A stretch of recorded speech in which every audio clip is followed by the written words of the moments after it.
Hi കൂട്ടുകാരെ, അങ്ങനെ ഞങ്ങളുടെ മിറാക്കിൾ ഫ്രൂട്ടേലും ദേണ്ടേ ഒരു മിറാക്കിൾ പഴുത്ത് പൊലഞ്ഞു നിൽക്കുന്നു. അതേണ്ട അവനെ അങ്ങനെ നമ്മൾ ഓടിച്ചെന്ന് പറിച്ചെടുത്തിട്ട് ഇനി ഇവനെ നമ്മളൊന്ന് ചെക്ക് ചെയ്ത് നോക്കണം കേട്ടോ. കാരണം എല്ലാം നമ്മുടെ പല പല വീഡിയോകളുടെ അകത്ത്, നമ്മുടെ അല്ല പലവരുടെ വീഡിയോയ്ക്ക് അതാണ് മിറാക്കിൾ ഫ്രൂട്ട് കഴിച്ചിട്ട് നമ്മുടെ നാരങ്ങയൊക്കെ കഴിച്ച് കഴിഞ്ഞാൽ പുളിയുള്ള സാധനം കഴിച്ചാൽ നല്ല മധുരമായിരിക്കും. അങ്ങനെ ഞാനും ആ ഫ്രൂട്ട് വായിലോട്ട് ഇന്ന് ബ്ലിക്കി എടുത്ത് വേണ്ടേ നല്ലൊരു പിഴുക്കൽ പോണക്കത്തെ ഒരു ഇതാണ് സംഭവം. നമ്മുടെ കാപ്പിക്കുരുവിൻ്റെ അകത്തെ സംഭവങ്ങളൊക്കെ പോണേ.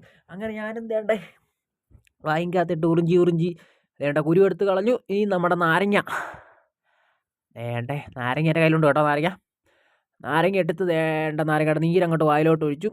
അന്നേരം നല്ല സൂപ്പർ മധുരം കേട്ടോ. അതായത് ഭയങ്കര മധുരം എന്ന് പറഞ്ഞാൽ എക്സ്പ്രഷൻ ഒന്നുമില്ല. ഞാൻ പിന്നെ നിങ്ങളെ കാണിക്കാൻ വേണ്ടി അതിൻ്റെ തൊലിയും കൂടെ വായിലോട്ടിട്ട്